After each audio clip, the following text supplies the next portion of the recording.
किन्नर चुड़ैल। गोरखपुर नाम का एक गांव हुआ करता था। उस गांव में ज्यादा लोग नहीं रहते थे। उस गांव में एक गर्भवती विधवा औरत रहती थी। उस औरत का नाम कमला था। कमला अपने घर में अकेली रहती थी। उसके पति की सारी जायदाद उसके नाम हो गई थी, पर सभी गांव वाले उस औरत को मनहूस औरत समझा करते थे और सभी उससे नफरत किया करते थे। एक बार कमला राशन की दुकान पर खाने का सामान खरीदने जाती है। भैया जी, जरा 1 किलो दाल चावल देना। अरे हाय हाय हाय हाय हाय हाय!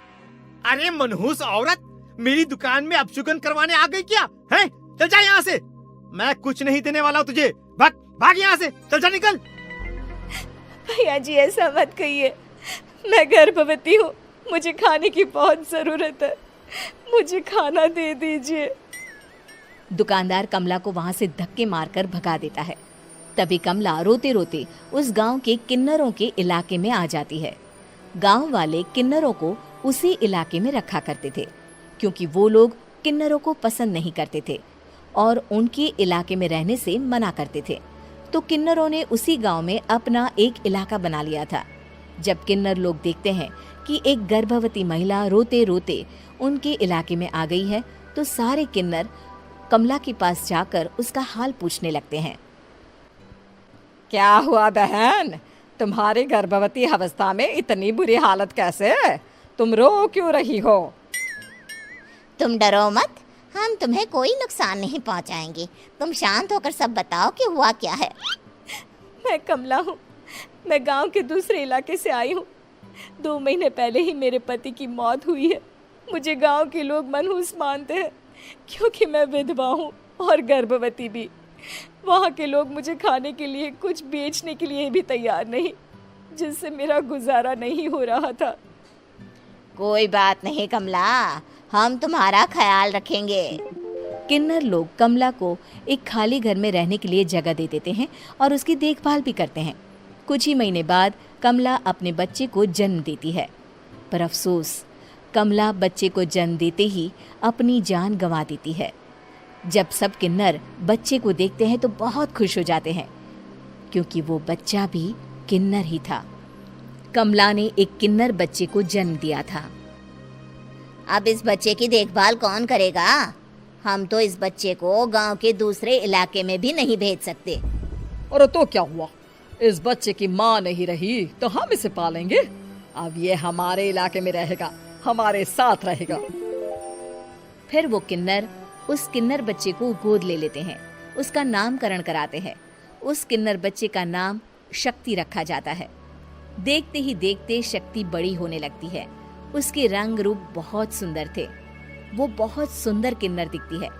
एक दिन शक्ति एक किन्नर से पूछती है, माँ जी सुनिए ना, ये गांव के दूसरे इलाके में भी तो लोग रहते हैं, तो हम वहाँ क्यों नहीं जाते? हम उनसे अलग क्यों रहते हैं? शक्ति, क्योंकि वो लोग हमारे जैसे नहीं, वो लोग हमें पसंद नहीं करते, इसीलिए हम उनसे अलग रहते हैं। क्यों? वो हमें क्यों पसंद नहीं करते? मुझे एक बार उस इलाके में जाना है। मैं एक बार वहाँ जाकर घूम कर आऊं। शक्ति, खबरदार, जो तू उस इलाके में कभी भी गई तो अपनी जान नहीं गंवाना चाहती तो उस इलाके में कभी कदम भी नहीं रखेगी, समझी? इतना कहकर वो किन्नर वहाँ से चली जाती है। शक्ति उस किन्नर की बात सुनकर बहुत रोती है। माँ जी, ऐसा कैसे कह सकती हैं? उन्होंने इतनी सी बात के लिए मुझे इतना डांटा। अब तो मैं उस इलाके में जरूर जाऊंगी। फिर एक दिन शक्ति गांव के दूसरे इलाके में चुपके से जाती है। ये लोग तो हमारे जैसे ही इंसान हैं, तो ये हमसे नफरत क्यों करते हैं? जब शक्ति उस इलाके में पहुंचती है तो गांव के सारे आदमी उसके रूप से मोहित हो जाते हैं। वो लोग ये अंदाजा नहीं लगा पाते कि वो किन्नर है। शक्ति की सुंदरता देखकर सारे गांव वाले उसकी तारीफ करने लगते हैं। तभी गांव का चक्कर लगाने गांव के जमींदार का बेटा हर्ष वहां पहुंचता है। हर्ष भी दिखने में बहुत सुंदर होता है। जब हर्ष ने शक्ति को देखा तो वो भी उससे मोहित हो गया, और जब शक्ति की नजर हर्ष पर पड़ी तो वो हर्ष को देखकर मोहित हो गई। आपको पहले कभी इस गांव में देखा नहीं। इस गांव में आप नए हैं क्या? जी नहीं, वो मैं बस। तभी शक्ति बोलते बोलते रुक जाती है और मन में सोचने लगती है, अगर मैंने इनको बता दिया कि मैं दूसरे इलाके से आई हूँ तो वो समझ जाएंगे कि मैं किन्नर हूँ, इसलिए मुझे इनसे झूठ ही बोलना पड़ेगा। शक्ति हर्ष को कहती है, जी हाँ, मैं इस गांव में नई आई हूँ, यहाँ अकेली रहती हूँ। वैसे आप कौन है? आप भी इसी गांव में रहते हैं? जी हाँ, मैं इस गांव के जमींदार का बेटा हूँ। आपको किसी भी चीज की जरूरत पड़े तो आप मुझे बता देना, मुझे अच्छा लगेगा। ऐसे ही शक्ति और हर्ष एक दूसरे से रोज मिलने लगते। वो दोनों अपने प्यार का इजहार करने एक दूसरे से मिलने जाते हैं। तभी शक्ति का पीछा करते करते एक किन्नर वहां आ जाती है। शक्ति, मैं तुमसे बहुत प्यार करता हूँ। मैं तुमसे शादी करना चाहता हूँ। क्या तुम मुझसे शादी करोगी? हाँ हर्ष, मैं तुमसे शादी करूंगी, पर मैं तुमको अपने बारे में एक सच्चाई बताना चाहती हूँ जो मैंने तुमसे छुपा कर रखी है। तभी उनके बीच में ही वो किन्नर आ जाती है। शक्ति, तेरी हिम्मत कैसे हुई ऐसा करने की? वो किन्नर शक्ति को खींचकर गांव के जमींदार के पास ले जाती है। हर्ष भी वहां शक्ति को बचाने के लिए पहुंच जाता है। जमींदार शक्ति और हर्ष के प्यार के बारे में सुनकर गुस्से में आ जाता है और शक्ति को गांव के बाहर निकालने की सजा देता है। शक्ति ये बात सहन नहीं कर पाती और कुएं में कूदकर अपनी जान दे देती है। जमींदार हर्ष की शादी गांव की एक लड़की से करवा देता है, पर हर्ष इस शादी से खुश नहीं होता। शक्ति अपना बदला लेने के लिए मरने के बाद किन्नर चुड़ैल बन जाती है। अब मैं इन गांव वालों को नहीं छोड़ूंगी, अब इनसे मैं अपने प्यार का बदला लूंगी। किन्नर चुड़ैल गांव वालों को परेशान करना शुरू कर देती है। एक बार वो रात को गांव के खेतों में पहुंच जाती है और वहां आग लगा देती है। सारी फसल जल के राख हो जाती है। जब एक आदमी रात को उठकर देखता है कि खेत में आग लग गई है तो वो वहां पहुंच जाता है। वो देखता है कि खेतों के बीचों बीच एक किन्नर चुड़ैल खड़ी है और वहां खड़े होकर ताली बजा रही है। गांव वाला किन्नर चुड़ैल को देखकर बेहोश हो जाता है। जब सुबह उस आदमी को होश आता है तो वो सीधा जमींदार के पास जाता है। अरे जमींदार साहब, अरे वो किन्नर चुड़ैल ने मेरी सारी फसल जला दी। अब मैं क्या करूंगा? क्या होगा मेरा? जमींदार चुड़ैल किन्नर का नाम सुनते ही सब कुछ समझ जाता है। अब वो बहुत डर जाता है। उसी रात को जब जमींदार डर के मारे अपने कमरे में सो नहीं पाता, तभी वहां अचानक से किन्नर चुड़ैल आ जाती है। किन्नर चुड़ैल जोर जोर से जमींदार के आगे खड़ी होकर हंसने लगती है और ताली बजाने लगती है। जमींदार उस डरावनी किन्नर चुड़ैल को देखकर बहुत डर जाता है। तूने मेरे साथ बहुत बुरा किया, अब मैं तुझे जान से मार दूंगी। नहीं नहीं नहीं नहीं नहीं, मुझे माफ कर दो, मुझे मत मारो। मैं कभी ऐसा दोबारा नहीं करूंगा। अब तुम जो बोलोगी वही मैं करूंगा। ठीक है, मैं चाहती हूँ कि किन्नर इलाका गांव के इलाके से जुड़े और गांव का कोई भी आदमी किन्नर समाज से द्वेष ना करे, उससे नफरत ना करे, नहीं तो मैं सारे गांव को मार दूंगी।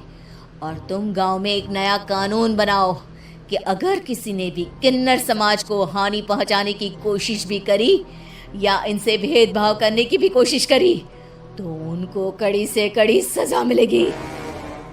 हाँ हाँ हाँ हाँ, मैं ऐसा ही करूंगा। तुम जो बोलोगी वो मैं करूंगा, पर मुझे जाने दो प्लीज। तब वो किन्नर चुड़ैल वहां से चली जाती है।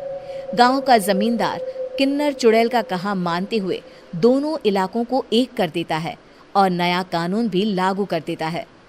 तब से वहां किन्नर समाज और बाकी गांव वाले शांतिपूर्वक रहने लगते हैं। यार बेटा, उठ जा नालायक, सुबह के 8 बजने को है। तुझे एग्जाम नहीं देना क्या? थोड़ी देर और सोने दीजिए ना पापा। तू उठता या फिर मैं तेरे ऊपर पानी फेंकूं? रोज गधों की तरह सोता रहता है। पेपर की कोई टेंशन ही नहीं है। और एक हमारा समय था जब हम पेपर में फेल होने के डर से रात भर पढ़ा करते थे, सो ही नहीं पाते थे। तो क्या आप उसका बदला मुझसे लेंगे? मैं 15 मिनट बाद उठ जाऊंगा, आप प्लीज जाइए, मुझे डिस्टर्ब मत कीजिए। इतना कहकर रौनक रजाई ढककर फिर से सो जाता है। तू वैसे नहीं मानेगा, रुक मैं अभी पानी लेकर आता हूँ। बस फिर क्या था, इतना कहकर वो भागते हुए बाथरूम में जाते हैं और पानी की एक बड़ी सी बाल्टी लाकर रौनक के ऊपर फेंक देते हैं। पानी पड़ते ही रौनक झट से उठ जाता है। ये आपने क्या किया पापा? अब तो उठेगा नहीं तो यही करना पड़ेगा ना। वैसे थैंक्स डैड, आपके कारण ना अब मुझे नहाने की भी जरूरत नहीं पड़ेगी। चलिए अब आप माँ से बोलकर मेरे कपड़े निकलवा दीजिए, तब तक मैं ब्रश कर लेता हूँ।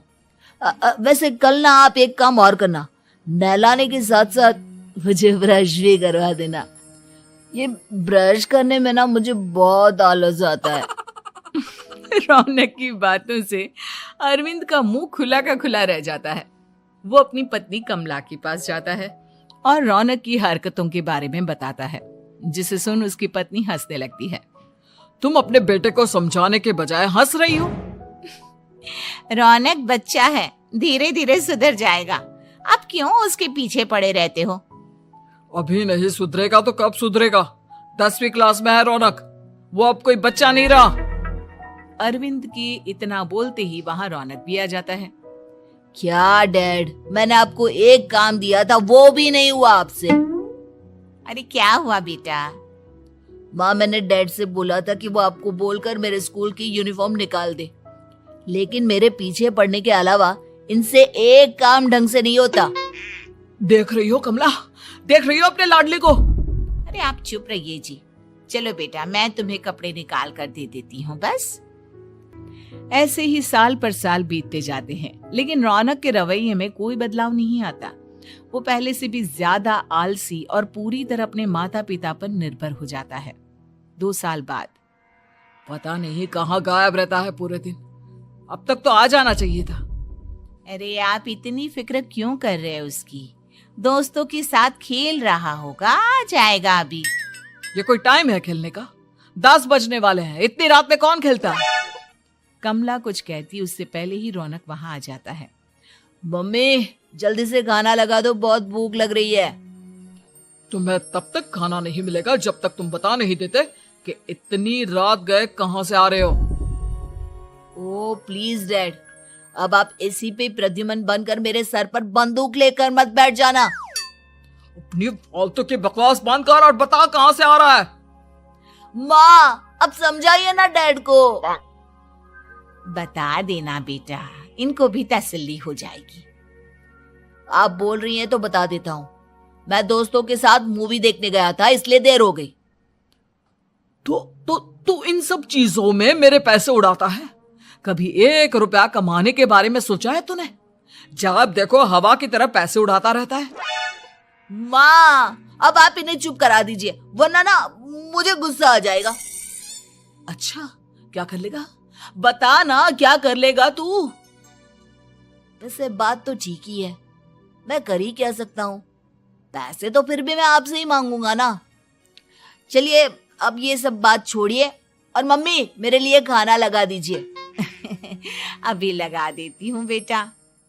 मैं बता रहा हूँ कमला, एक दिन ये ऐसे ही बिगड़ जाएगा। ओफो, आप क्यों इतना पीछे पड़े रहते हो मेरे बच्चे के? बात की बात में देखेंगे, अभी आप शांति से उसे खाना खाने देंगे। अगले दिन, डैडी मुझे 10,000 रुपए चाहिए। हाँ? अब इतने पैसे क्यों चाहिए तुझे? डैड, आप बिना सवाल किए कभी पैसे नहीं दे सकते क्या? जब तक तू बताएगा नहीं तुझे पैसे भी नहीं मिलेंगे। अरे, अब आप अपने बेटे को पैसे भी नहीं दे सकते? नालायक, तेरी उम्र के लोग नौकरी करते हैं और एक तू है जो नौकरी करने का नाम ही नहीं लेता कभी। आप लोगों के होते हुए भला मैं नौकरी क्यों करूं? अरे हम कब तक पैसे देंगे तुझे? तुझे भी तो अपने पैरों पर खड़ा होना होगा ना। कौन सा उधार के पैरों पर खड़ा हूं? अपने ही तो पैरों पर खड़ा हूं मैं। इसी तरह रौनक दिन प्रतिदिन लापरवाह होता जाता है। उसकी लापरवाही को देखते हुए अरविंद और कमला अपने बेटे की शादी कराने का फैसला लेते हैं और 1 महीने के अंदर अंदर ही रौनक की शादी मेघा नाम की लड़की से करा देते हैं। शादी के कुछ दिन बाद, रौनक, मुझे एक अच्छी सी साड़ी चाहिए, आप ला दोगी ना? हाँ, क्यों नहीं। कितने तक की आती है साड़ी? यही करीब 5,000 तक की। तुम चिंता मत करो, मैं आज ही डैडी से पैसे मांगकर तुम्हारे लिए साड़ी ले आऊंगा। आप कब तक ऐसे ही अपने पापा से पैसे मांगते रहेंगी? कोई अच्छी सी नौकरी क्यों नहीं कर लेते आप? अरे डैड के होते हुए मुझे नौकरी करने की जरूरत ही क्या है? पर आप ऐसे कब तक उनसे पैसे मांगते रहेंगे? कुछ आपको अपने दम पर भी तो करना होगा ना। अब तुम भी बाकी लोगों की तरह मुझे ज्ञान देना शुरू मत कर देना। साड़ी चाहिए ना तुम्हें, मिल जाएगी बस। इतना कहकर रौनक अपने पिता से पैसे मांगने चला जाता है। डैडी, मुझे 5,000 रुपया चाहिए। अब 5,000 क्यों चाहिए तुझे? वो मेघा को साड़ी चाहिए थी। अरविंद आगे बिना कुछ कहे चुपचाप उसे पैसे निकाल कर दे देता है। कुछ दिन बाद तुम्हें नहीं लगता कमला, रौनक हम पर पहले से भी ज्यादा डिपेंड हो गया है? मुझे तो अब उसके भविष्य की चिंता होने लगी है। कल को हमें कुछ हो गया तो वो क्या करेगा? काश तुमने पहले ये सोच लिया होता तो आज हमारा बेटा इतना लापरवाह नहीं होता। तब मुझे कहाँ पता था कि मेरा लाड प्यार उसे इतना बिगाड़ देगा कि वो इस हद तक लापरवाह बन जाएगा। कोई बात नहीं, अभी भी देर नहीं हुई। मुझे पता है उसे कैसे सुधारा जा सकता है। कैसे? अरविंद कुछ कहता उससे पहले रौनक वहां आ जाता है और पैसों के लिए हाथ फैलाने लगता है। डैड, मैं और मेघा बाहर घूमने जाना चाहते हैं। अरे वाह, ये आज सूरज कहाँ से निकला है? Dad please. अच्छा चलो अब मुद्दे की बात करो। मुझे अब 25,000 चाहिए। अब तुम्हें 1 रुपया भी नहीं मिलने वाला। अगर तुम्हें पैसों की इतनी ही जरूरत है तो कोई ढंग की नौकरी कर लो। मम्मी, आप कुछ कहिए ना डैड को। बेटा, वो गलत क्या बोल रहे हैं? ये सब हम तेरे भले के लिए ही तो कर रहे हैं। मम्मा, मैंने बताया ना आपको, मुझे नहीं करनी कोई जॉब वॉब। तो ठीक है, निकल जाओ हमारे घर से। तुम्हारे जैसे लोगों के लिए मैंने ये घर खड़ा नहीं किया है। जितना ये घर आपका है ना, उतना ही मेरा भी है। मैं कहीं नहीं जाने वाला। जाना तो पड़ेगा ही तुझे, क्योंकि अब मैं तेरा कोई भी खर्चा नहीं उठाने वाला। ठीक है, मत उठाइए मेरा खर्चा। मैं अपने दम पर भी जी सकता हूँ। तो बेशर्मों की तरह अब तक यहाँ क्यों खड़ा है? अपना सामान ले और निकल जाए यहाँ से। रौनक पैर पटकते हुए वहां से चला जाता है।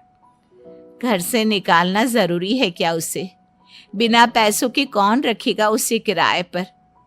अगर उसका भविष्य सुधारना है तो हमें अपने दिल पर पत्थर रखकर ये कदम उठाना ही होगा।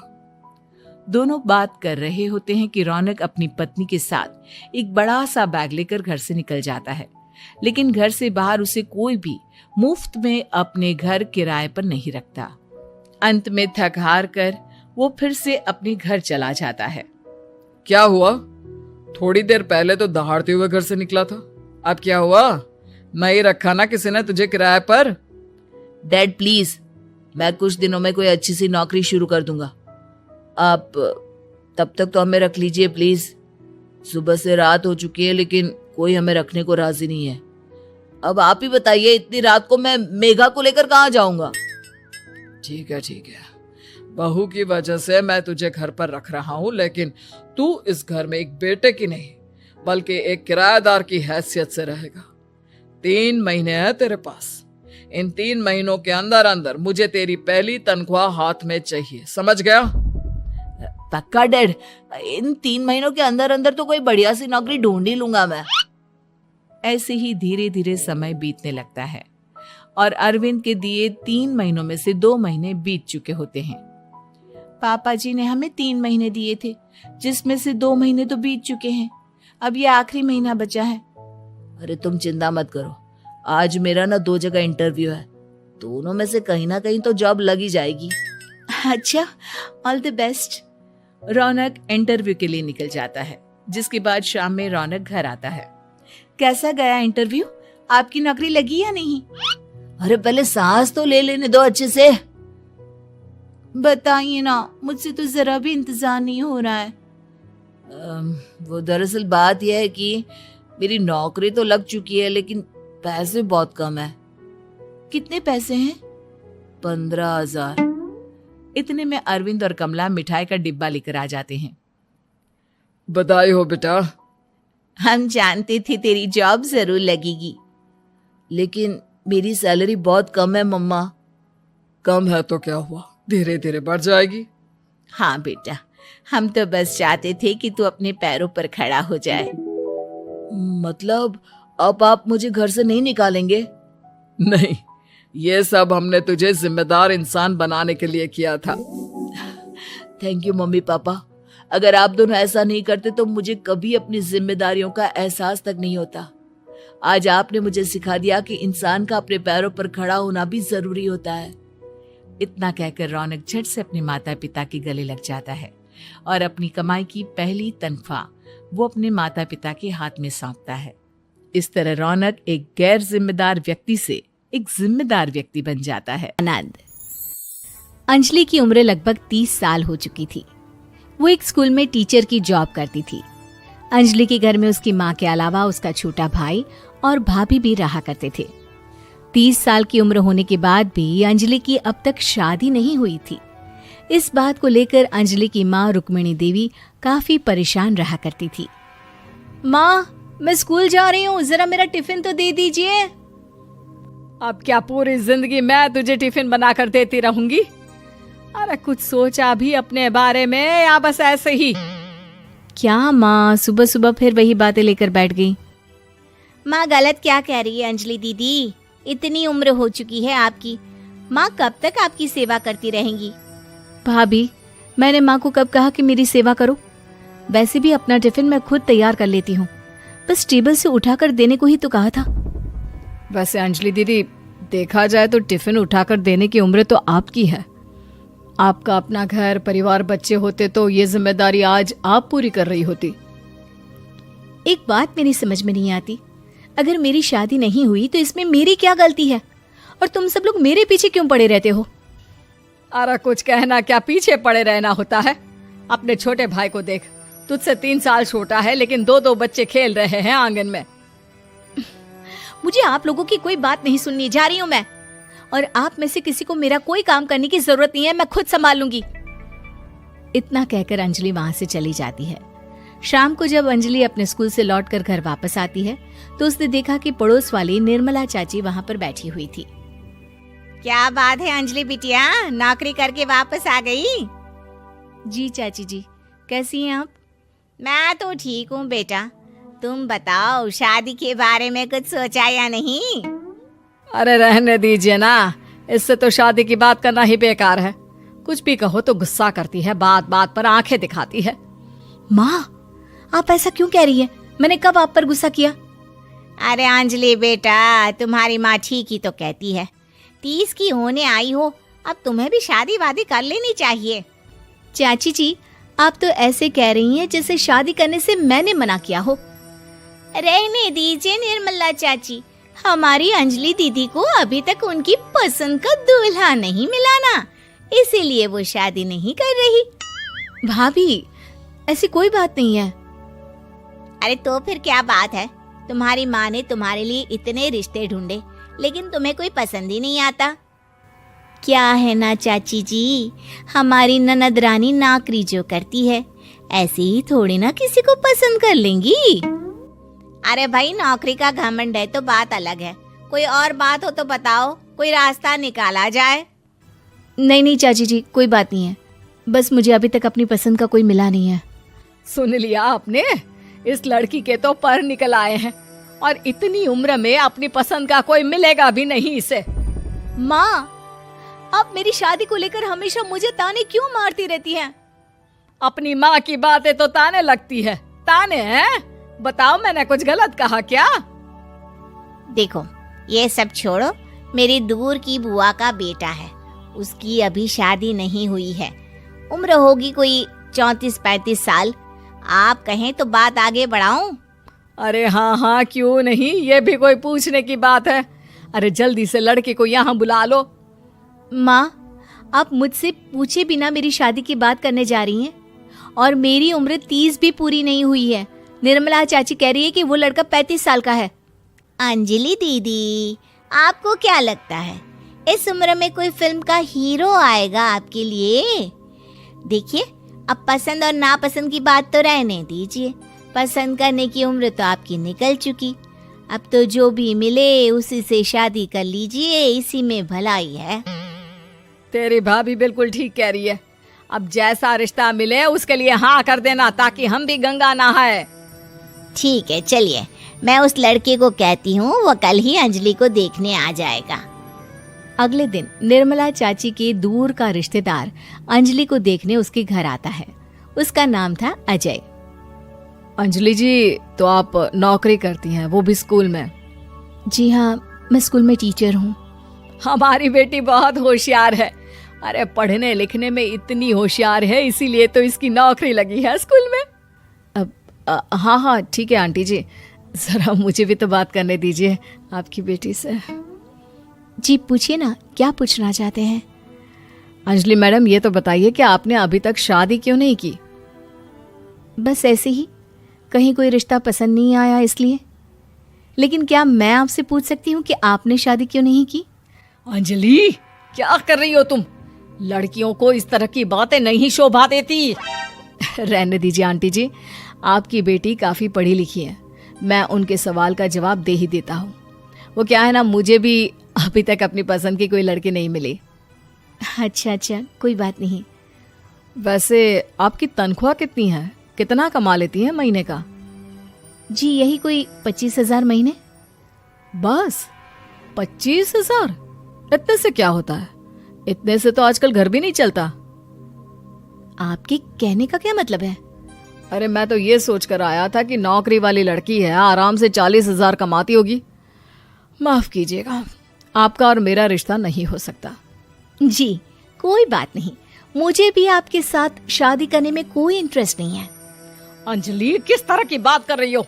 घर आए रिश्ते को ठुकरा रही हो तुम। दीदी, अब इस उम्र में आपको इतनी अकड़ नहीं दिखानी चाहिए।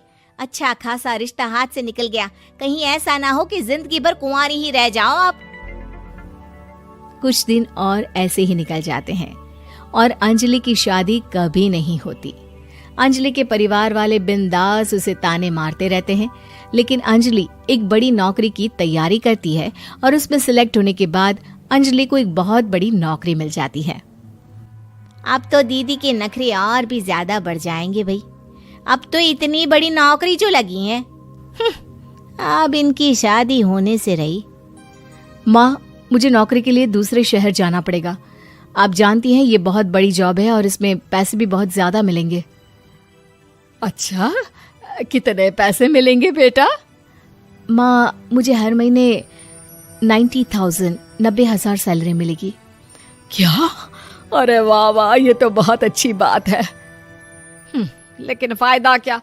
कितने भी पैसे मिले, शादी तो हुई नहीं ना तुम्हारी। अंजलि नौकरी करने के लिए दूसरे शहर में चली जाती है और जब कुछ महीनों के बाद वो वापस घर आती है तो उसे अपने पति के साथ देखकर उसके घर वाले हैरान रह जाते हैं। अरे अंजलि, तूने शादी कर ली और हमें बताया तक नहीं। और दामाद जी करते क्या हैं? इतनी बड़ी कार है उनकी। माँ, मैं आपको सब कुछ बताना चाहती थी, लेकिन आप सबके ताने सुनकर बहुत दुखी हो गई थी और इसलिए मैंने अपनी पसंद से शादी कर ली। मेरे पति मेरे साथ ही ऑफिस में नौकरी करते हैं और बहुत बड़े अफसर हैं।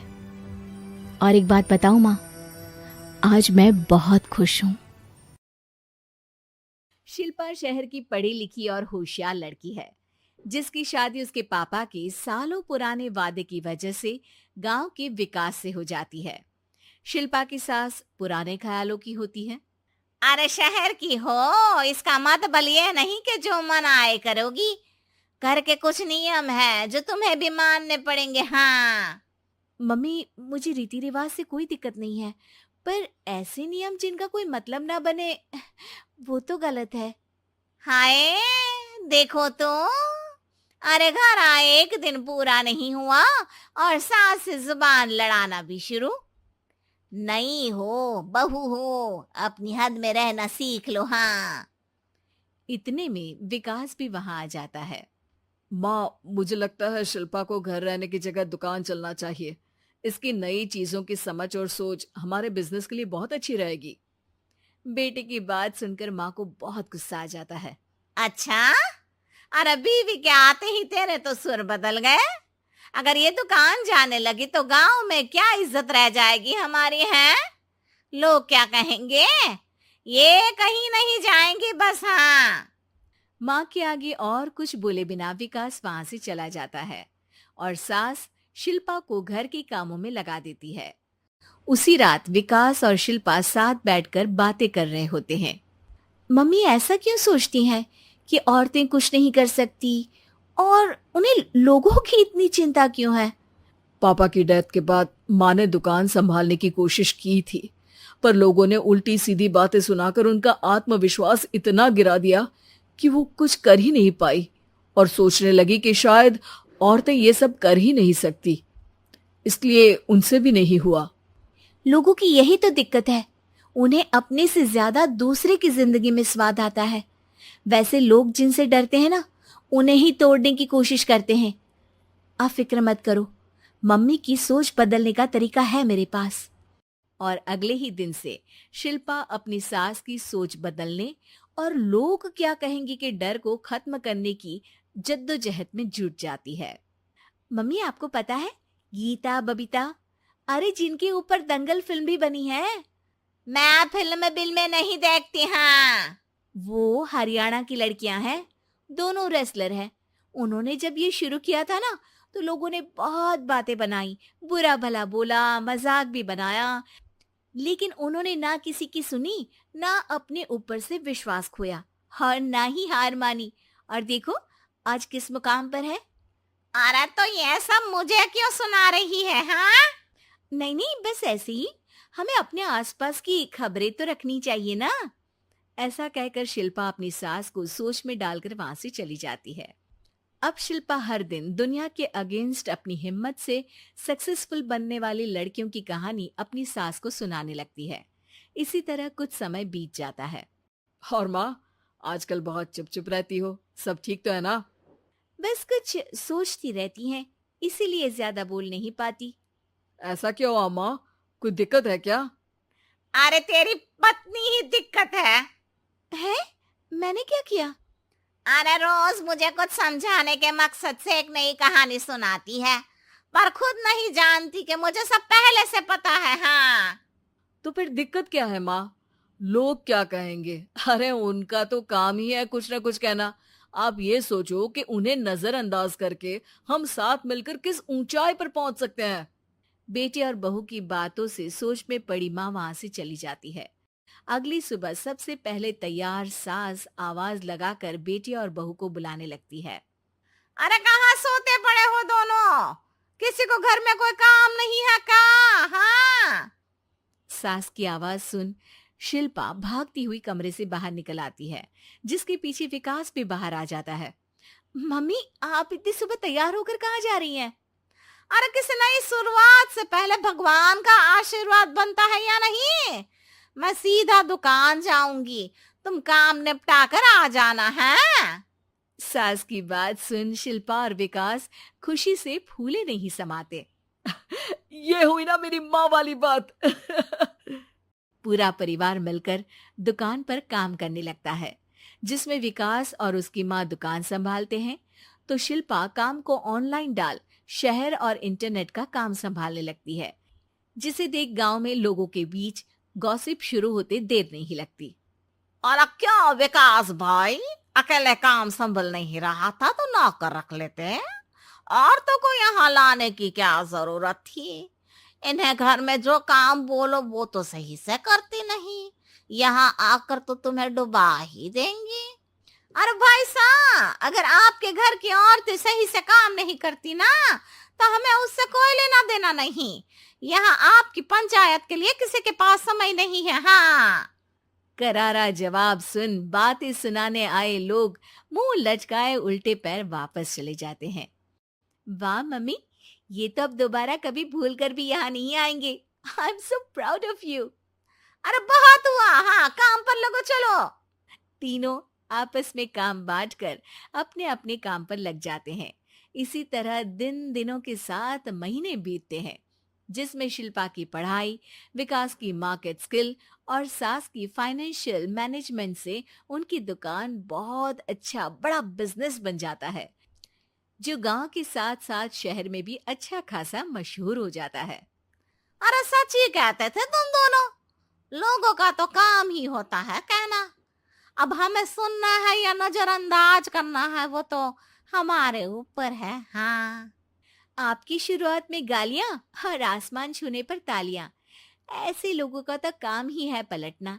इनकी बातों से हमें कभी अपनी राह बदलनी नहीं चाहिए, बल्कि अगर बातें बन रही है तो समझ जाओ कि रास्ता सही है।